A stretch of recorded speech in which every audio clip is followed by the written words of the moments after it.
Congress party Andhra Pradesh రాష్ట్ర అధ్యక్షురాలు YS Sharmila గారు ఆంధ్రప్రదేశ్ రాజధాని అమరావతిని వేశ్యల రాజధాని అంటారా అని భారతిరెడ్డి గారిని సాక్షి ఛానల్ని ప్రశ్నిస్తున్నట్టున్నారు. సంతోషం అలా ప్రశ్నిస్తే. అలాంటి మాటలు మాట్లాడితే ఖచ్చితంగా ఖండించాలి. మరి ఒళ్ళు అమ్ముకుని బతకాల్సిన స్థితిలో మహిళలు ఎందుకు ఉండాలి ఈ దేశంలో అని ప్రభుత్వాలను ఎందుకు ప్రశ్నించడం లేదు షర్మిల గారు?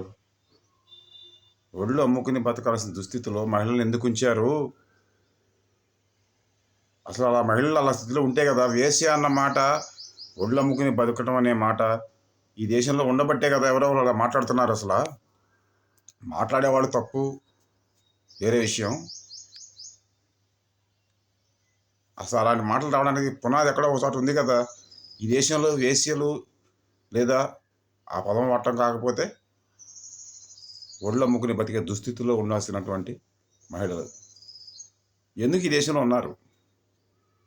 ఎందుకు ఈ దేశం అలా ఉంచింది ఆ మహిళలను కొంతమందినైనా అని కూడా ప్రశ్నించారు కదా షర్మిల గారు.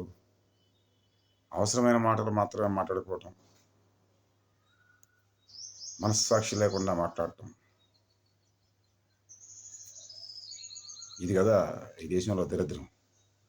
నాయకత్వం పేరుతో కొనసాగుతున్న దరిద్రం. కమ్యూనిస్ట్ ఇండియా వర్ధిల్లేను, కమ్యూనిస్ట్ విప్లవం వర్ధిల్లేను.